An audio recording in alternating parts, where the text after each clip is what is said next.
Hi, I'm a Blisy. Hey everybody, today we got a Smogon OU Wi-Fi battle versus Steven here. This was on my stream, so if any of you want to come battle me, check out my stream. Links will be in the description. So this guy had an interesting team. He had a decent mixed tier kind of team. I kind of thought he was going to lead with the Diancie, but I actually thought Breloom does very well against Diancie to begin with. So it didn't matter to me that he was leading with it because, yeah, I can't spore it, but I will live with a Focus Sash and Bullet Seed the hell out of it if it Moonblasts me. However, he went for Protect on the first turn, which was like risk. To me, going for Bullet Seed was the best option. I don't want to overpredict on turn 1 and Swords Dance expecting to Protect.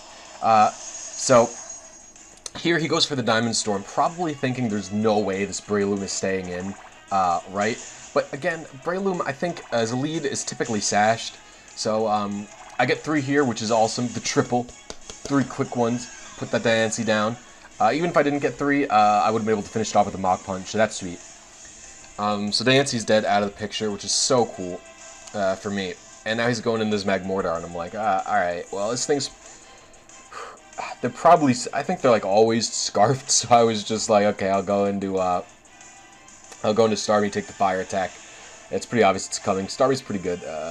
My Starmie's decently bulky for a Starmie. So here I go for the Scald. Because I was like, okay, it's scarfed. He's going to switch out, just Scald something. He's not scarfed. There's not scarfed Magmortar, and he Thunderbolts me, and I die. And it's like, oh. Okay. Goodbye, Starmie. God rest your soul. That's probably why Tom hates him so much. So anyway, I go into T-Tar. Scarfed, so... I'll speed it. I think me switching in T-Tar here is obvious. It shows that I'm scarfed, but I just wanted him out. I could have pursued it, right? I could have pursued it, but I chose to go for the Stone Edge because I thought really nothing he had wanted to take this at all. It just goes into it, just dies. I think he was expecting Crunch, maybe. No way was I not Stone Edging. So he goes into this thing, and I'm thinking... So I actually could have lived a Scald very easily, in fact, and just murdered it with this. It would have taken a lot from Stone Edge, if you ask me. However, I didn't want to risk the burn on the T-Tar, so I go into Pinla, which is my completely legit RNG abused Clefable. I bred it in Emerald version with RNG abuse. It's a pain in the butt, but a guide's going to be coming out for Emerald in Gen 3 sometime in the near future for RNG abuse, so that's cool. Anyway. So this Clefable is a CM Clefable, and I was like, okay, well, this Vaporeon's obviously not going to stay in. So I was Flamethrower thinking maybe Jirachi would come out. And so, like, we're at the point where he doesn't switch out, and I'm like,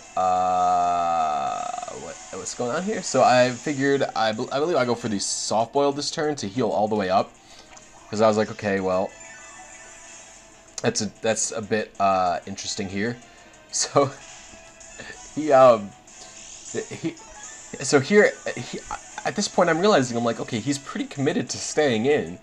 So I guess I had no choice but to I guess I have no choice but to just start setting up CMs, right? Like, oh no, I Moonblast because now you know what? I'm getting so confused at this point. Well, I'm like, okay, I might as well smack this Vaporeon, show him how much damage he's going to be taking if he wants to face off it. Because there's no situation where a Vaporeon beats Clefable in a one-on-one scenario. And he just continues to go for Scalds. And I'm like, what is going on here? Like, I didn't really want to switch out. I knew Clefable would end up winning this one-on-one. Because I was so afraid of the Bisharp and the Jirachi switch-ins.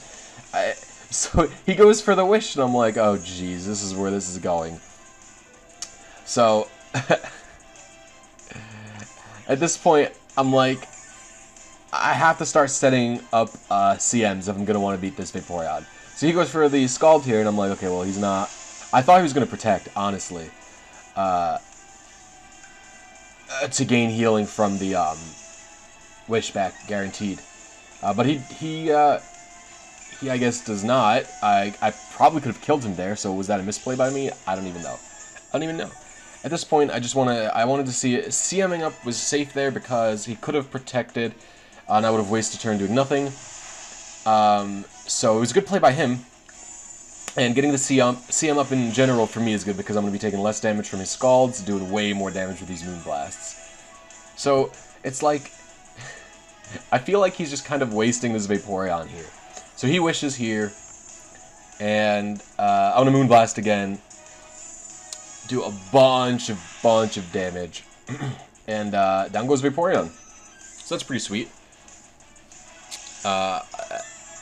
That's a good one for me. So now I just don't understand. He could have switched into this Jirachi at like any turn and just murdered me, or this thing. I forgot he had an Excadrill. So I don't know. This thing could pursue me. It wouldn't do that much. I'm not expecting it. So I'm just gonna go in Landorus T. Does so well against this stupid thing. Get the Intimidate off, and avoid the Earthquake. So a lot of times these things are scarfed, a lot of the times they're banded. They have a few sets. So he does the, he just Iron-Headed and Life Orb, apparently, so that's fine. I go for the Rocks, expecting him to have switched out here, because I thought there was no way he was staying in on this. It's kind of silly, he could have just Rapid Spin them away here, I guess. He goes for the Rock Slide, I don't know why in particular. I guess he didn't want... I guess he wanted to go for the flinch, get damage, and not take Rocky Helmet damage. That's the only guess I could say why he could possibly Rock Slide there. I think that's a good idea. So he Rock Slides. He dies to my Earthquake. He goes into this thing, and I'm like,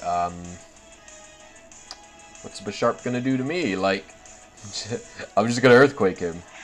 He goes for the Sucker Punch. By the way, I think it's so cool how the blades come out when he attacks only. I think that's so sick. So anyway, Earthquake is gonna murder this thing.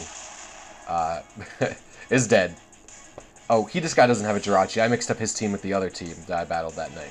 There's no Jirachi on this team, I'm sorry. But still, Excadrill or Bisharp is safe switching to... Not, like, super safe, but I wasn't going to Flamethrower the Vaporeon. Anyway, he goes into Magmortar, takes Stealth Rock damage, and I'm going to go into T-Tar. Actually a bad move. I should have just stayed in, because he could have predicted the switch and Focus Blasted me. As you see, he goes for Thunderbolt here. Which, you know, I think he was just expecting to die, but this Thunderbolt could have paralyzed me, all that kind of stuff. So T-Tar could have just died, and I could have looked like an idiot. But thankfully that doesn't happen. So thank you guys for watching. Hope you enjoyed the battle. I'll check you guys next time. See you later. It's a lot of advancements I do not feel like doing. So we're going to pick a lower frame.